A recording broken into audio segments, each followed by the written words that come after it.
comment Fnac Darty transforme sa supply chain pour répondre aux enjeux du retail omnicanal. C'est Grégory Chekroun, directeur Operations Logistique Transport and Flow, qui va venir nous en parler. Grégory, c'est à vous.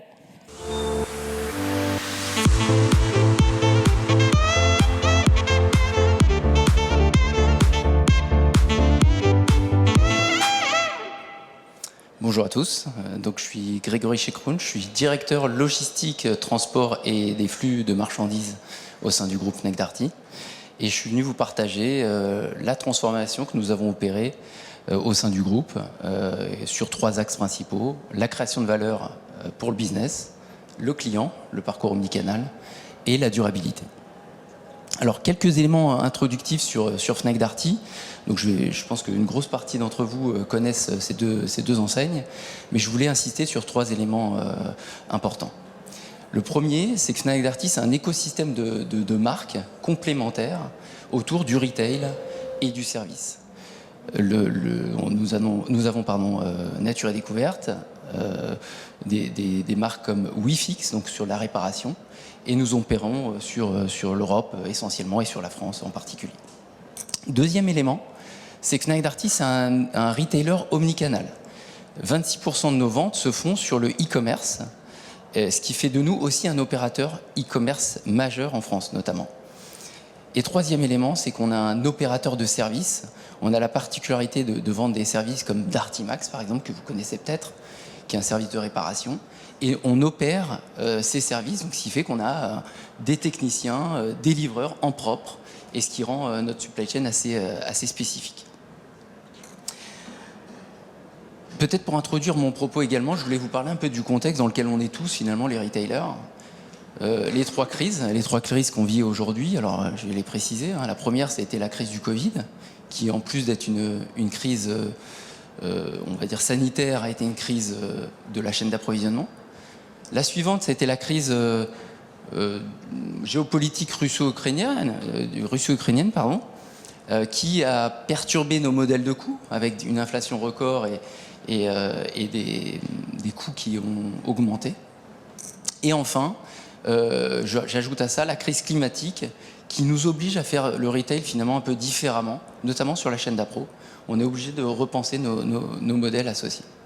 Donc ces 3 crises ont eu quand même des impacts majeurs, 2 principalement. C'est on a vu des changements de consommation assez drastiques sur nos chaînes logistiques, donc avec des mix pendant le Covid, retail, e-commerce, qui n'ont jamais été aussi balancés, on va dire ça comme ça. Et deuxièmement, des changements de consommation sur des catégories de produits où finalement chaque année, on ne revit pas ce qu'on vivait depuis des dizaines d'années l'année précédente. Donc ça, c'est un point majeur justement pour le plan d'action qu'on a opéré. Deuxième élément, c'est qu'il y a des changements de paradigme où des activités qui étaient rentables ou projetées avec de la valeur ajoutée ne le sont plus. Et donc on a vu une inflation record, comme je l'évoquais, des coûts de l'énergie qui n'ont jamais été aussi forts, du gasoil, l'électricité, du gaz, qui vraiment chahutent un peu nos modèles. Et donc il y a un certain nombre d'impacts sur les entreprises. On voit qu'il y a une tension assez forte sur le cash, des investissements qui sont un peu plus difficiles. On a beaucoup de mal à investir sur le long terme, à mettre beaucoup d'argent parce que justement le business est pérenne. Et enfin, une tension sur les OPEX, donc sur les coûts, qui n'a jamais été aussi forte pour être clair. Et j'écoutais récemment un article, je lisais un article et un commentateur le partageait en disant qu'il y avait 85% des chefs d'entreprise qui se posaient des questions sur l'investissement long terme tout en gardant une pérennité de résultats à court terme. Donc ça, c'est un vrai élément différenciant. Nous, en réponse à cela, chez Fnac Darty, on a engagé finalement 3 axes de transformation majeurs. Le premier, c'est ce que j'ai appelé soutien à la croissance, mais j'aurais pu dire soutien à la croissance rentable.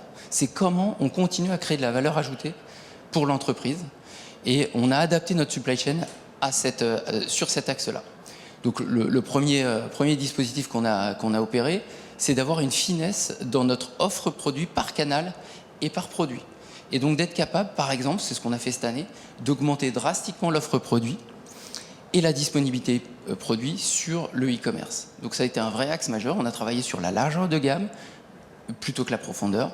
en vraiment avoir une ambition, en ayant une ambition, d'augmenter cette largeur de gamme. Deuxième axe de travail, c'est de travailler sur les stocks. Et pareil, de façon fine. Donc travailler sur les stocks de façon fine, c'est par exemple éviter tous les achats spéculatifs. Comme on a beaucoup d'incertitudes, il faut prendre moins de risques sur notamment nos achats spéculatifs. Troisième axe, c'est de travailler notre agilité. On a revu nos modèles d'appro, typiquement en recentrant un certain nombre de nos usines sur l'Europe, pour avoir un peu plus d'agilité justement. Et on a travaillé également sur l'adaptation de nos modèles opérationnels, donc avec des entrepôts qui travaillent sur plusieurs filières produits pour justement faire face à cette évolution de volume par catégorie produit. Et enfin, on a travaillé sur ce que j'appelle en interne la bataille des coûts unitaires. C'est en gros, avec toutes les logiques de coûts qui augmentent et qui sont à la hausse, c'est de travailler justement sur une résistance à la hausse vis-à-vis de nos partenaires, donc les transporteurs, l'énergie, j'en parlais tout à l'heure, mais également sur l'industrialisation de nos opérations et sur l'excellence opérationnelle, en planifiant mieux nos activités, en travaillant sur la mécanisation de nos entrepôts. On a des entrepôts assez mécanisés et on continue à le développer pour justement avoir une structure de coût la plus ligne possible. Deuxième axe qu'on a travaillé cette année, c'est l'expérience client distinctive. Moi, je suis convaincu que le modèle omnicanal est un modèle gagnant du commerce lié à ces crises. Mais pour qu'il soit gagnant, il faut qu'on soit focusé client et il faut que l'expérience de nos clients soit bonne. La première action qu'on a menée sur cet axe-là, c'est d'écouter nos clients. On a mis en place ce qu'on a appelé, nous, en interne, le rappel de nos clients détracteurs, où on vient rappeler en fait l'ensemble de nos clients qui ont eu une mauvaise expérience de livraison, et on catégorise les causes racines des dysfonctionnements qu'on a eus, et on met en place des plans d'action correctifs justement pour solutionner les problèmes que nos clients rencontrent. Typiquement, je vais vous donner un exemple. On avait un certain nombre de clients qui nous remontaient des produits abîmés. Donc on abîmait des produits dans le transport, dans nos entrepôts. Et on s'est aperçu, entre autres, il n'y avait pas que cette cause-là, mais que ça venait de nos machines d'emballage. Donc on avait des machines d'emballage qui écrasaient les livres, en fait, au moment de la fermeture. Et ben on a reparamétré ces machines, on les a changées, on les a fait évoluer. Et aujourd'hui, ce motif-là ressort quasiment plus. C'est un exemple parmi tant d'autres, on a vraiment travaillé finement sur cet axe-là. Deuxième travail qu'on a fait, c'est d'améliorer, j'évoquais la partie service, mais d'améliorer nos services, notamment nos services de livraison.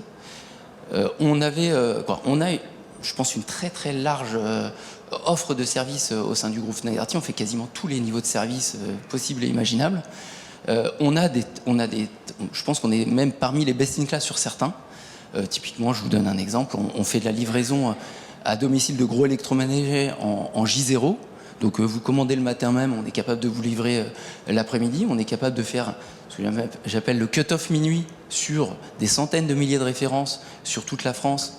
Donc vous passez une commande avant minuit sur Fnac.com aujourd'hui, on vous livre dès le lendemain matin chez vous. Donc ça, c'est des offres de services sur lesquelles on continue à capitaliser, mais il y avait des choses sur lesquelles on avait encore des axes de travail. Typiquement cette année, on a mis en place, par exemple, la livraison sur créneau. Sur Fnac, elle existait sur Darty et on l'a déployée sur Fnac. Donc quand vous passez votre commande aujourd'hui, on est capable de tout de suite fixer le créneau au moment de la livraison. Et des créneaux assez fins, donc on va jusqu'à du créneau 2 heures, par exemple, sur le site. Et aussi en magasin. Et on va continuer à développer, j'aurai d'autres exemples, on avait aussi des niveaux de service sur le click and collect chez Darty qui n'étaient pas au niveau. On a accéléré le click and collect justement pour avoir on va dire un effet waouh dans la promesse client. Donc voilà le deuxième axe sur lequel on travaille cette année. Et le dernier, c'est la durabilité. On est convaincu que l'acte d'achat aujourd'hui est drivé par des critères RSE au sens large. Et nous, comme vous le savez, on a la RSE chez nous, c'est en grande partie la durabilité. On a beaucoup investi avec Dartimac, donc c'est un service de réparation à domicile qui est quasiment unique, je pense, en France. On a un service SAV, on est le premier réparateur de France, donc avec un service SAV, on a 1500 techniciens qui opèrent sur toute la France. On a développé l'indice de réparabilité, l'indice de durabilité et l'indice de réparabilité chez eux, chez les fournisseurs, pardon, avec un travail fin qu'on mène avec eux sur les pièces détachées, sur la réparabilité des produits. Et sur la partie, on va dire, offre de services de livraison, cette année, on a également avancé, puisqu'on a déployé la livraison éclairée. Donc la livraison éclairée, c'est quoi? C'est le fait d'informer le consommateur de l'impact de sa livraison en termes d'impact carbone. Donc on a maintenant un calculateur sur nos sites web qui vient informer le client de tel et tel impact sur tel et tel pan de l'offre de service que l'on propose. Deuxième élément qui est totalement industriel aujourd'hui chez nous, c'est la seconde vie. On a des croissances à 2 chiffres sur la seconde vie. Aujourd'hui chez nous, c'est vraiment une réalité, en tout cas ça fait partie des meubles, j'ai envie de dire. Dans les magasins, vous avez des offres de produits de seconde vie qui sont juste à côté de produits neufs. C'est pareil sur le web, c'est pas un coin de la seconde vie. Et dans les opérations logistiques, c'est la même chose. Vous avez nos produits neufs à côté des produits de seconde vie. Il y a les mêmes offres de services, ça passe par les mêmes canaux de distribution. Et donc, on passe à l'échelle et ça devient finalement une offre produit parmi tant d'autres. Troisième point, c'est qu'on a engagé un plan de réduction assez massif de notre impact carbone, avec un engagement à moins 50% de notre impact carbone à horizon 2030. On est totalement en ligne cette année. On a déployé quasiment toutes les énergies. On est 100% propre sur Paris, avec du gaz, de l'électrique. On a déployé le B100, l'Oléo100, le XTL sur l'ensemble des régions PACA, Rhône-Alpes, sur cette partie transport. Et on fait même du ferroviaire, notamment sur les retours. Et on va continuer à accélérer sur cet axe-là, sur le B2B, donc sur la livraison magasin, mais également sur le B2C, où on a des ambitions assez fortes, justement, puisqu'on dépend quand même énormément de nos transporteurs, La Poste, Chrono, Enco, mais on a des ambitions assez fortes aussi pour avoir un impact encore plus fort sur le B2C. Et enfin, le dernier acte, qui aussi a des critères économiques, c'est la réduction de nos consommations énergétiques, dans les entrepôts notamment, avec la mise en place de plans d'action assez drastiques. On a mis beaucoup de capex cette année sur cette partie-là, donc pour réduire notre consommation d'énergie, donc avec des investissements autour de la gestion technique des bâtiments, avec la fin du déploiement de l'aide. On avait commencé ça il y a quelques années, on a fini ça cette année, et également avec la fin des emballages, ce que je vais appeler non durables, notamment le plastique.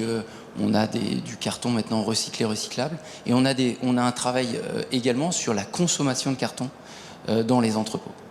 Voilà, j'ai fait le tour de... J'espère que j'ai été assez clair pour vous, et je reste disponible si vous avez des questions. Je ne sais pas si c'est l'occasion, mais n'hésitez pas.